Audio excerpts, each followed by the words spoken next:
Апта ичиндеги маанилүү жаңылыктар менен тааныштырып, студияда Диана Нурлан кызы. Бүгүн 2024 жылдын 26 январында Астана шаарында Кыргыз Республикасынын Ички иштер министри, милициянын генерал-лейтенанты Улан Ниязбековдун Казакстан жана Өзбекстан Республикасынын ички иштер министрлери менен 3 тараптуу жыйыны болуп өттү. Отурумга Казакстан, Кыргызстан, Өзбекстан ички иштер министрликтеринин борбордук аппараттарынын кызматтарынын жетекчилери катышты. Жыйын борбордук Азия өлкөлөрүнүн калкынын бакубаттуулугу үчүн аймактык кызматташтыкты түзүүгө, достук жана коңшулук мамилелерди жаңылоого жана активдештирүүгө багытталган милдеттерди ишке ашыруу максатында өткөрүлдү. Кыргызстандын ички иштер министри Улан Ниязбеков өз сөзүндө мамлекеттин туруктуулугун жана коомдун биримдигин сактоо ар бир өлкөнүн башкы милдети, ал эми мамлекеттин коопсуздугу анын аймактагы ийгиликтүү өнүгүүсүнүн жана туруктуулугунун өбөлгүсү экендигин белгиледи. Жыйындын жүрүшүндө тараптар Казакстан, Кыргызстан жана Өзбекстан Республикасынын ички иштер министрликтеринин кылмыштуулукка каршы күрөшүүдөгү аймактык кызматташтыгынын потенциалын жогорулатуу боюнча маселелерди талкуулашты. Жолугушуунун жыйынтыгында борбордук Азия мамлекеттеринин ички иштер министрликтеринин жыйынынын биргелешкен протоколуна кол коюлду. Бишкек шаарынын ички иштер башкы башкармалыгында Кыргыз Республикасынын ички иштер министринин биринчи орун басары, милициянын генерал-майору Адылбек Бийбосунов менен Корея Республикасынын Кыргыз Республикасындагы атайын жана ыйгарым укуктуу элчиси Ливонжо менен жолугушту.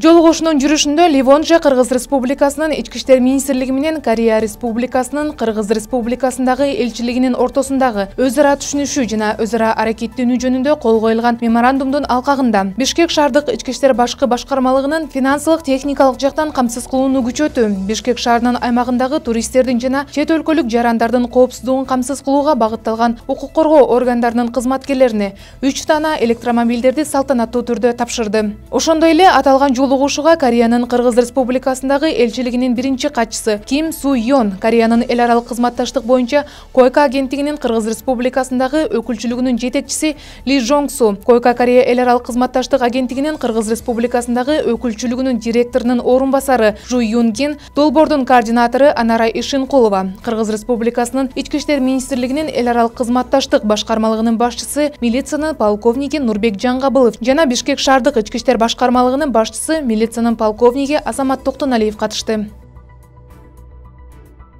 Ички иштер министринин орун басары, милициянын генерал-майору Октябрь Урманбетов укук бузуулардын алдын алуу чөйрөсүндөгү мамлекеттик саясаттын концепциясын ишке ашыруу боюнча ички иштер органдарынын бардык бөлүмдөрүнүн камтыган онлайн кеңешме өткөрдү.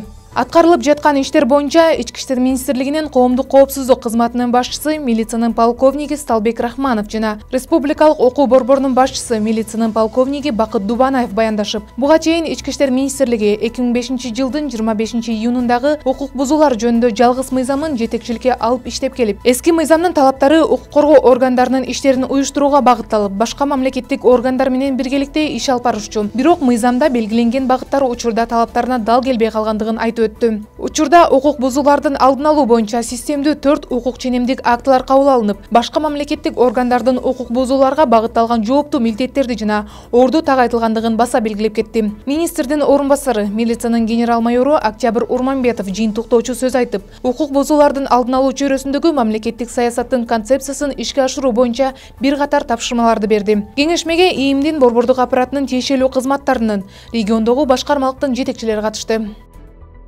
Ички иштер министрлигинин баңгизаттарды мыйзамсыз жүгүртүүгө каршы күрөшүү кызматынын кинологиялык борбору кызматкерлердин жогорку деңгээлдеги кесиптик даярдыкты, коюлган милдеттерди ак ниет менен аткарууну талап кылат.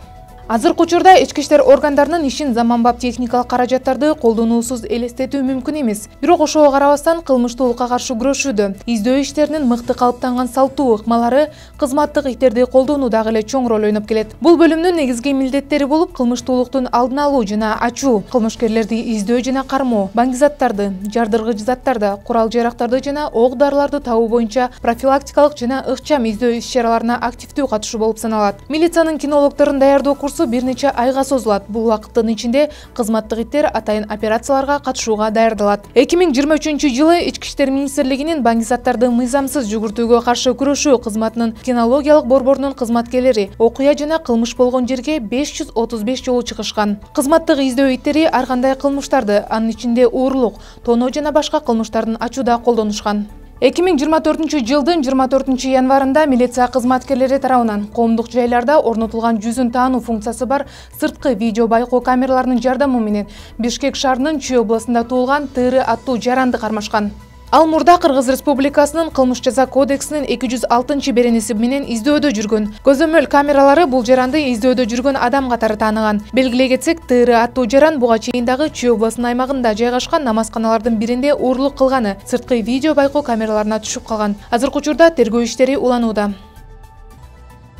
Баңгизаттарды мыйзамсыз жүгүртүүгө каршы күрөшүү кызматынын жана ички иштер органдарынын аймактык бөлүмдөрү тарабынан республиканын укук коргоо органдары тарабынан катталган баңги кылмыштарынын жалпы санынын 94,6%-ын ачып, 92,4%-дан ашык баңгизаттарды мыйзамсыз жүгүртүүдөн алышкан. 3 жылдын ичинде ички иштер министрлигинин баңгизаттарды мыйзамсыз жүгүртүүгө каршы күрөшүү кызматынын кызматкерлери тарабынан мыйзамсыз жүгүртүүдөн 15 тонна 951 килограмм 729 грамм алынган. Бул ички иштер органдары тарабынан алынган баңгизаттардын жалпы көлөмүнүн 92,4%-ын түзөт. Баңгизаттарды мыйзамсыз жүгүртүүгө каршы күрөшүү кызматы акыркы 3 жылда баңги каражаттарын жана психотроптук заттарды мыйзамсыз өндүргөн 27 жашыруун лабораторияларды аныктап, жоюп салган. 3 жыл ичинде контактсыз түрдө баңгизатын сатуу боюнча 599 факты жана 39 баңгизаттарды тараткан интернет дүкөндөр аныкталып, көрүлгөн чаралардын негизинде 20 интернет дүкөн жоюлган. Кызматтын кызматкерлеринин жөнгө салынган ишинин аркасында көп сандагы баңги каражаттары, психотроптук заттар жана прекурсорлор алынып, ири улуттар аралык баңги топторунун аракеттерине бөгөт коюлуп, эң негизгиси көптөгөн адамдардын өмүрү сакталып калды. Бул чек эмес, баңгизаттарды мыйзамсыз жүгүртүүгө каршы күрөшүү кызматы элге пайда алып келе турган иштерди жакшыртуу жана өркүндөтүү боюнча дагы көптөгөн иш-чараларды жүргүзөт. 2024 жылдын 25 январында милиция кызматкерлери тарабынан Ош шаарында Россия Федерациясынын кылмыш жаза кодексинин 162 беренеси каракчылык боюнча издөөдө жүргөн МК аттуу жаранды кармаган.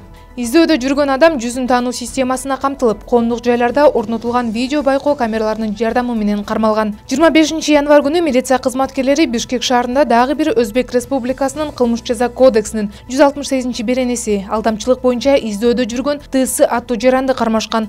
Бул издөөдө жүргөн жаран дагы коомдук жайларда орнотулган жүзүн таануу системасына камтылган сырткы видео байкоо камераларынын жардамы менен кармалган. Видео байкоо камераларыны жогорудагы жарандарды мамлекеттер аралык издөөдө жүргөн адам катары тааныган.